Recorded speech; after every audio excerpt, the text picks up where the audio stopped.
আসসালামু আলাইকুম। ইনশাআল্লাহ আশা করি সবাই ভালো আছেন। আলহামদুলিল্লাহ আমিও ভালো আছি। যেখান থেকে আমার ভিডিওটি দেখছেন সবাইকে অসংখ্য ধন্যবাদ ও সর্বপ্রতি ভালোবাসা রইল। আজকে আপনাদের সাথে টোটালি তিনটা ইম্পর্ট্যান্ট বিষয়ে কথা বলবো। আশা করি এই বিষয়গুলি আপনাদের জানা দরকার। আর ফ্লোসি রিসিভতা নিয়ে একটু কথা বলবো। তো অবশ্যই ভিডিওটা যদি ভালো লাগে শেয়ার করে দিন, এটুকু আপনাদের কাছে রিকোয়েস্ট ইনশাআল্লাহ।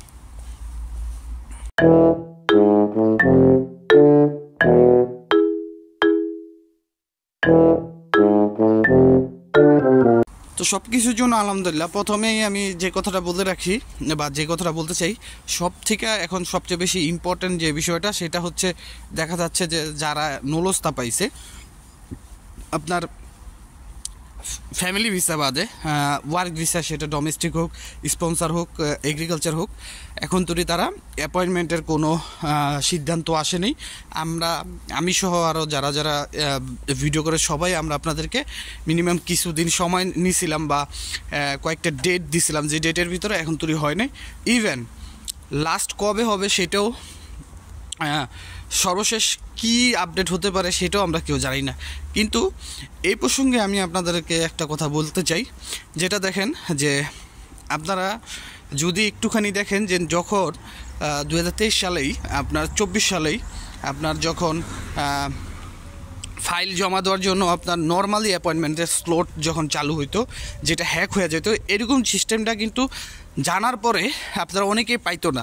তো তাদের জন্য কিন্তু পরবর্তী থেকে ইমেলের অ্যাপয়েন্টমেন্টের সিস্টেমটা করা হয়েছে, তারপরে ওয়ান স্টপ ভেরিফিকেশনের সিস্টেমটা করা হয়েছে। তো এখন অনেকেই মনে করতেছেন যে আমার তো নুলস্তার ম্যাচ শেষ, অনেকেই মনে করতেছেন আমি তো আপনার আমার মধ্যস্থকারী যে তারে তো আমি অর্থ প্রদান করছি বা এরকম কিছু অনেকেই মনে করতেছেন, বা সামনে হইব কি না, তারপর আরও অনেক ধরনের অনেক কিছুই আপনারা মনে করতেছেন। তো এই উদ্দেশ্যে আমি আপনাদেরকে একটা কথা বলি, যে আপনারা যদি মনে করে থাকেন যে হয়তো বা আপনাদের কাগজগুলো আর জমা হবে না বা আপনাদেরকে আরও অ্যাপয়েন্টমেন্ট দেওয়া হবে না, তো এটা হচ্ছে আপনারা ভুল ধারণা ভাবতেছেন। আপনাদের জন্য সামনে ভালো কোনো আপডেট আসবে।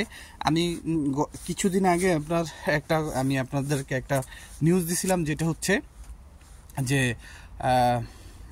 এমনি একজনের থেকে জানতে পারছিলাম যে ভিএফএস গ্লোবালে তিনি কথা বলছিল। তো তার মারফতেই তাকে বলা হয়েছে যে আপনার খুব শীঘ্রই হয়তোবা আপনার ওয়ার্ক ভিসার অ্যাপয়েন্টমেন্টগুলি খুলে দিব, এবং মানে আদার্স যে কাজগুলি আছে সেগুলা একটু অফ রাখবে। তারা অফ বলতে যে মানে একবারে অফ রাখবে এরকম না, হয়তো সাময়িক কিছুদিনের জন্য অফ রাখতে পারে, কিন্তু আপনাদের এই কাজগুলি খুব শীঘ্রই কিন্তু হবে। এবং সেটা হইতে পারে এই ফেব্রুয়ারি থেকে আপনাদের এটা জমা নিতে পারে বা মার্চে।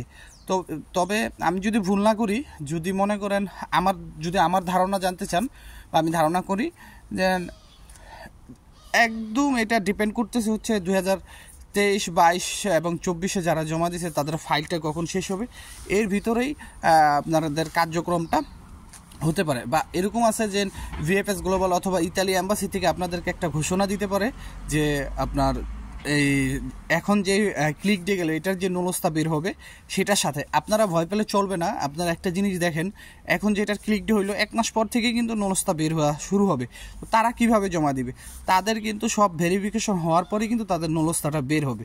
তাদের আর ওয়ান স্টপ ভেরিফিকেশনের আন্ডারে কিন্তু থাকতে হবে না। তো তাদের এই জিনিসটা আপনাদের চিন্তা করতে হবে।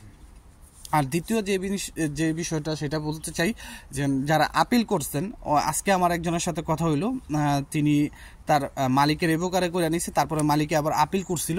তা আপিল করার পরে তার একটা আলাদা এখন নুলস্তার মতো একটা দিছে। তো সেটা দিয়ে কিভাবে তিনি ভিএফএস গ্লোবালে জমা করবে, দেখেন যারা আমরা আপিল করছি বা আপিল সামনে ভবিষ্যতে করবেন, আপনাদের সিস্টেমটা কেমন হবে, আপনাদের যে নুলস্তার প্রোটোকল নাম্বার আছে এবং আপনাদের যে নাম্বার আছে এবং কী কারণে রিজেক্ট করছে সেই রিজেক্ট পেপারের সেই আইনের ধারাগুলি দিয়ে তারা আপিল করবে, এবং আপিল করার সময় আপনার কী কারণে রিজেক্টটা করা হলো সেই জিনিসটা পূরণ করা লাগবে, মানে সেই জিনিসটা দেওয়া লাগবে।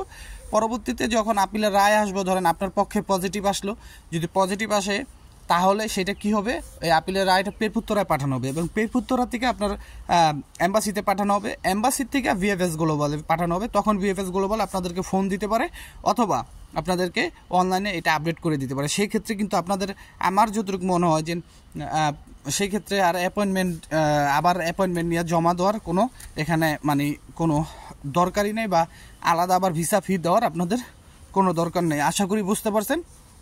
আর যারা 2025-এর এই আপনার ফেব্রুয়ারিতে ক্লিক করলেন গত 5 তারিখে স্পন্সর, তো তাদের জন্য আজকে আবার যেহেতু আপনার এগ্রিকালচারেরটা আজকে যেহেতু ডোমেস্টিক আবার এগ্রিকালচার, এখন তুই যারা স্পন্সর বিষয়ে আবেদন করছে,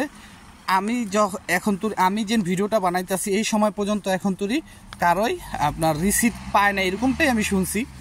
যেমন আমিও কিন্তু এবছর আমার এক বন্ধুর কাগজ জমা দিছি স্পন্সর বিষয়ে, টোটালি মালিকের কাছে 2টা। তো এখন তুই আপনার এরকম কোনো রিসিভতা PDF এগুলো দেওয়া হয় না, যেটা 34 KB বা 33 KB হয়। আর একটা বিষয় হলো আপনি কোন সময় জমা দিয়েছেন, এটা মানে আপনার যেন সেন্ড করা হয়েছে এই সেন্টের সময়টা আইসে, এইটুক আমি আপনাদের বলে দিলাম। তো আজকের মতো ছিল এইটুকুই, আপনারা ধৈর্য ধরেন, ঠিক আছে? সব কিছুরই একটা সমাধান আছে। হয়তো আপনারা আমার বকাবাজি করতে পারেন, কিন্তু এখন কিছু করার নাই ভাই। আমরা যে আপডেটটা পাই, আমি বিশেষ করে অ্যাটলিস্ট আমি যে আপডেটটা পাই আপনাদের কাছে ওইটাই বলি। এখন সেটা না হইলে ভাই কী করুম কী করুম? আপনার তো ভালো লাগে, আপনাকে লেগেই তো মনে করেন যে আপডেটটা দেওয়া হয়। এখন যদি না হয় তাহলে কী করুম? কিছু করার আছে? কিচ্ছু করার নাই। তো সবাই ভালো থাকবেন, সুস্থ থাকবেন, দোয়া করবেন আমার জন্য, সবার জন্য দোয়া রইল। আসসালামু আলাইকুম, আল্লাহ হাফেজ।